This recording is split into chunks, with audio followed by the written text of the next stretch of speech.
Evet, bugün 13 Eylül 2025 günlerden cumartesi. Başladı mı? Çekiyor mu? Şu an mı? Başladı, evet. 8, 9, 10 sayıyor. Evet. Bugün işte kahvaltımızı yapmadan önce salonda olan işte kargoyla getirdiğimiz kolileri açmaya başladık. Bayağı bir koli açıldı. Yani onun da videolarını çekti İkram koli açarken. Ve kahvaltımızı yaptık. Daha sonra kahvaltıdan sonra da devam ettik. Elhamdülillah bugün kolilerin açılmasını bitirdik. Yani salon kısmını temizledik, halımızı serdik.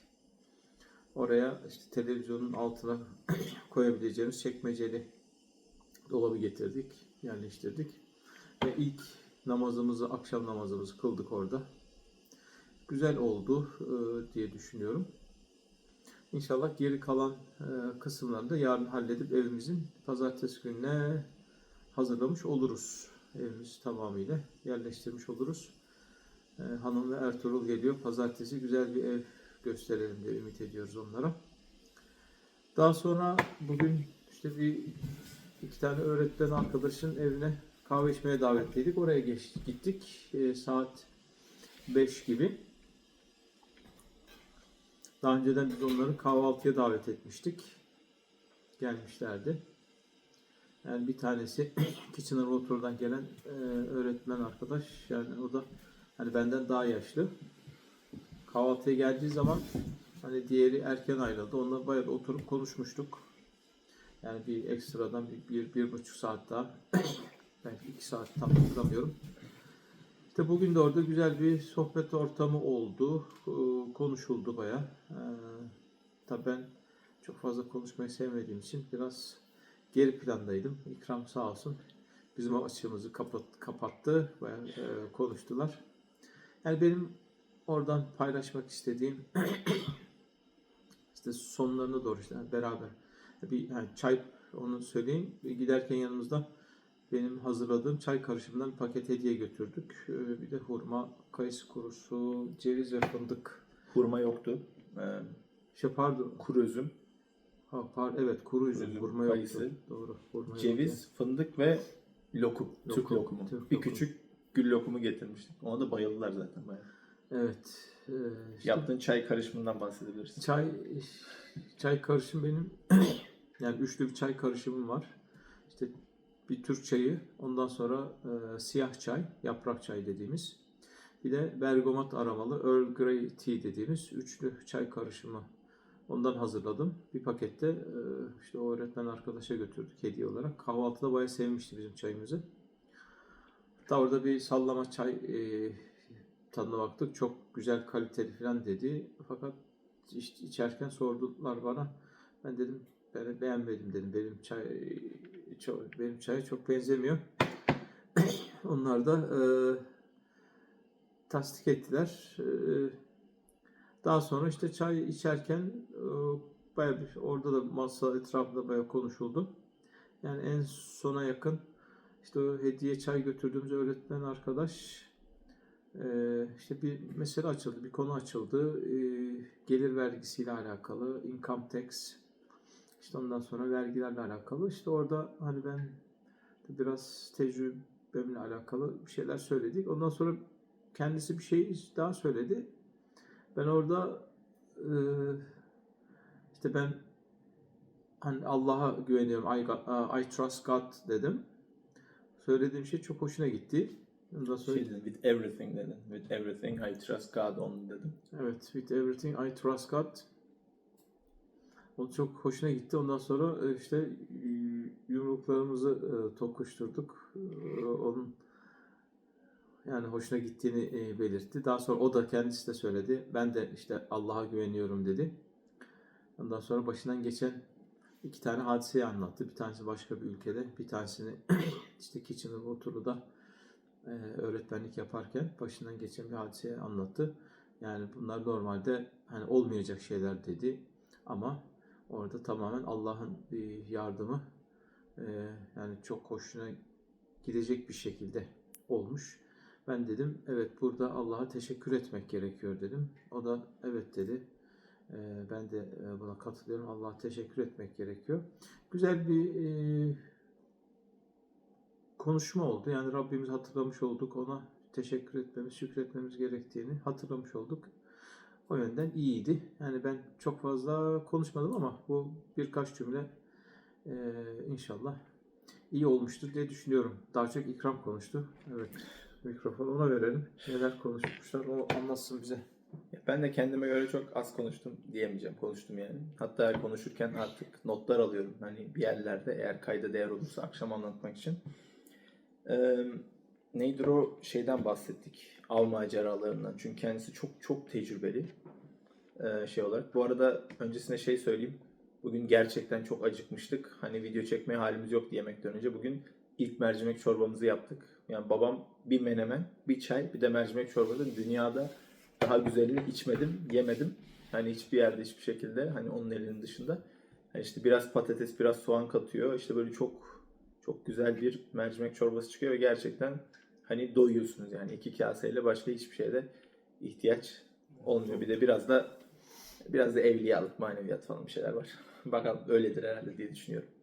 Evet bugün kolilerimizi şey yaptık. Ben notlarımı kendime almıştım ama benim telefonla çekiyoruz diye babamın telefonuna attım.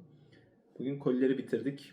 Hatta bir ilk gündür hani içerik yok diye ne o unboxing hani koli açma videoları çektik bayağı bir. Önümüzdeki haftanın vlogunda gelecek. Yarın da inşallah ikinci haftanın vlogu gelecek. Bayağı enteresan şeyler yaptık. Çünkü herkes bize soruyor. Yani neler yapıyorsunuz? Videolar dışarıdan video yok mu? Dışarısı yok mu vesaire diye. Bayağı güzel bir video gelecek gibi duruyor yarın. Bakalım hayırlısı. Evet bugünkü hani bizi davet ettiler sağ olsunlar. Çok güzeldi. Bayağı bir 2,5 saat oturduk. Av maceralarından başladık. Çünkü hani öğretmenlerden bir tanesi hani hayatı hani bu taraflarda geçmiş. İşte Afrika'ya 3 sene gitmiş buralarda işte çalışmış farklı komünitelerde. Yani kendisinin her türlü av macerası var. Ama gerçekten kimin ava gideceğinizi bilmeniz gerekiyor dedi. Yani çünkü gerçekten hani farklı kazalarla ne bileyim av bitiyor. Silahlar boşaltılmamış. Silah ağaca dayalı duruyor. Düşüyor. Patlıyor mesela. İşte yanınızda giden hani çocuklardan biri vefat ediyor gibi. Hani böyle bir sürü kazalar şeyler kimle gideceğini bilmen lazım. Hatta şöyle bir anı anlattı. İşte bir kişiyle ava gitmişsin dedi. Böyle hani işte ördekler, gusa ördek mi diyoruz biz? İşte hani Kanada'nın ördekleri hani şey olarak böyle. Hani böyle adam öyle bir ses çıkarıyordu ki diyor. Hani guslar bu tarafa yöneldi. Ve hani başımızın dibinden hani böyle şapkama vuracak zannettim. Yani o kadar hani bize doğru yöneldiler ve çok rahat avladık. Mesela hani o adam yaptığı sesle onları kendine yönlendirebiliyor. Bak bu adamla ava gidersin dedi. Ama başka bir zamanda hatırlıyorum. Tepemizden böyle bir gus sürüsü geçiyor. Herkes çadırdan çıktı böyle tarımalı tüfek gibi 3 tanesi tak tak tak tak tak tak tak vurdular. Bir tane bile gus düşmedi. Hatta 3 tane gus var diyordu. Evet orada 3 tane. Bir tanesi bile düşmedi. Yani bu adamlar da çocuklarına hani avlanmayı öğretiyorlar. İşte bu adam da var dedi. Hani gerçekten hani hayatta her şey gibi. Ama avda çok önemli çünkü hani silah kullanıyorsunuz ve burada hani can güvenliği vesaire bir sürü safety hani güvenlik önlemleri var. Bunlara hani önem vermek lazım.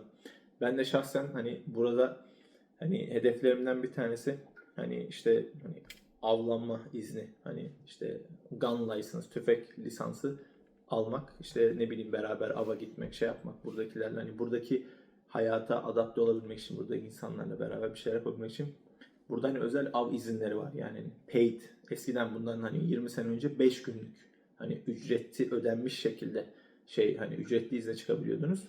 Şu an 2'ye düştü mesela özel av izni olarak geçiyor bunlar. Hani gerçekten buralarda avlanma çok çok önemli.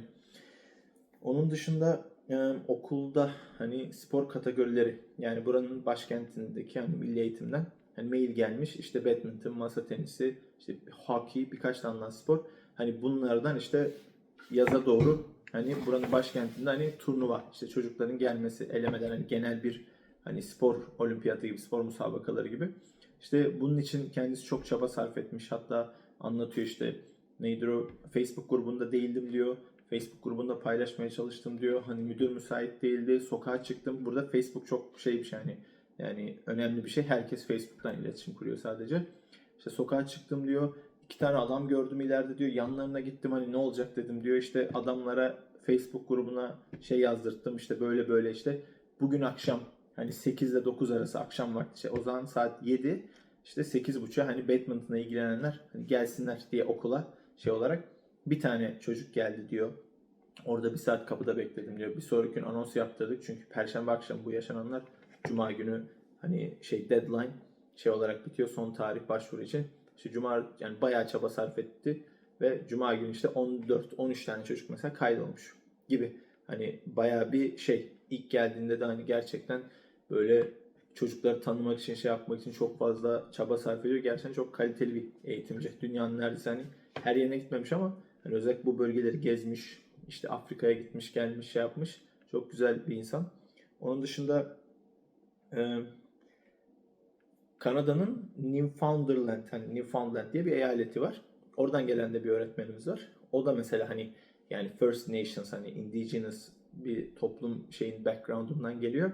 Orada mesela şey anlatıyor.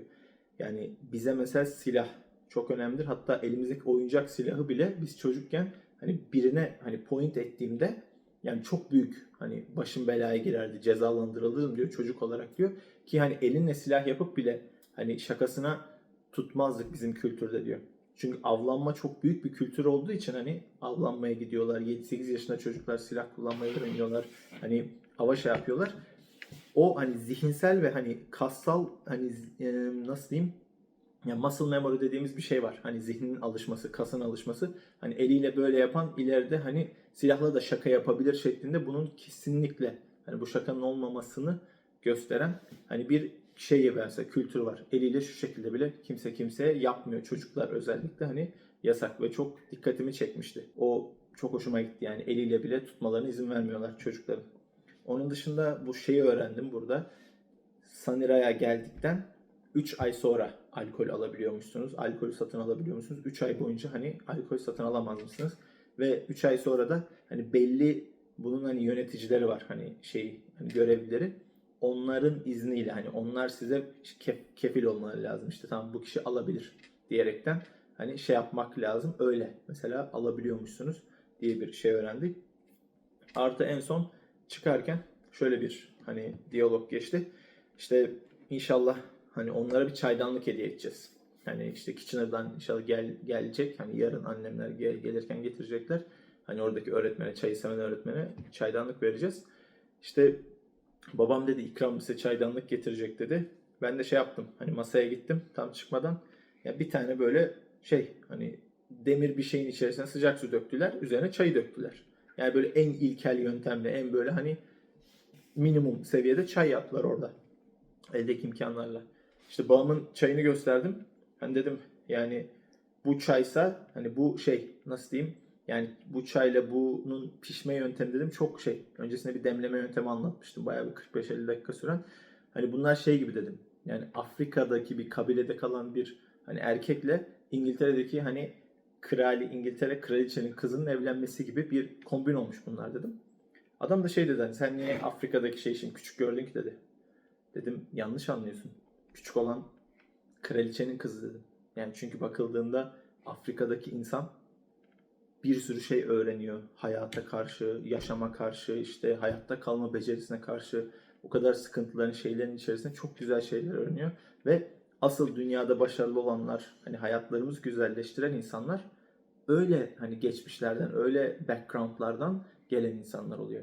Ama bir İngiltere kraliçesinin hayat sistemi dümdüz. Yani bildiği hiç başka bir şey yok. Yani toplumun içerisine bıraksam mesela ne kadar bir şey katabilir? Kraliçe vasfını, yani prenses ya da kraliçe vasfını onun elinden aldıktan sonra şeklinde bir diyalog geçmişti. Yani orada da adam dedi çok mantıklı bir şey hakikaten dedi. Çünkü bakıldığında hani bir tanesi çok standart bir hayatı var. Diğeri birçok şey yaşamış, görmüş, şey yapmış ve insanlığa çok büyük şeyler katabilir. Öyle. Yani bugün böyle güzel muhabbetler oldu. Hani şey olarak. Doğru. Bunu anlatacaktım. Benim için en güzel şey bugün. Evet. Ben ne zamandır pasta çekiyor canım. Ve gerçekten hani şey, yani pasta yerine Nutellalı ekmek yiyorum diyordum. Bugün işte 3 paket Petibör bisküvi gelmişti. Şu son paketi Petibör'ün bitti. Şu an şey olarak ben kendi hakkımı yedim. Son Petibör'ü babam yiyecek. İşte ekmek, Nutella, kırıntıları kalmıştı geride. Şöyle bir şey aklıma geldi. Türkiye'deki pasta şeklinde bunun yarısı var. Şu an burada yarısını yaptım. Ekmek, üzerine Nutella, üzerine de petibör kırıntısı atarak böyle çok güzel bir pasta oldu. Yani bunun da kısa videosunu çektim işte short'a koyabilmek için. Buradaki yapılabilecek en üstün pasta bu. Yok ya, yaparız. Süt, un falan bir şeyler yine hallederiz önümüzdeki Annem günlerde. gelsin, pazartesi. Annem geldiğinde bakarız şey olarak, ama gerçekten çok güzel. Ekmek, Nutella ve kırıntılı petibör. Son petibörümüz de bitti. Bakalım nasip. Son yumurtalarımız, son biberlerimiz, son domates. Biber domates geliyor yarın. Bayağı bir bahçeden fasulye, biber domates. Burada konserve yapacak annem. Öyle. Ve son olarak şeyi söyleyelim. Babamla işte ben teklif ettim. Bu son Türkçe videomuz. Bundan sonra videolarımızı İngilizce yapmaya başlayacağız. Deneyeceğiz yani şey olarak bakıldığında. Öyle hani Türkçe İngilizce altyazı vardı zaten videolarda. Bundan sonra ama İngilizce şey yapmayı düşünüyoruz. Çünkü izlenme şeyi çok fazla artıyor. Bakalım nereye gider, nasıl olur. Rabbim hayırlısını nasip etsin. Kendinize çok iyi davranın. Hayırlı akşamlar. Hayırlı akşamlar. Görüşmek üzere inşallah.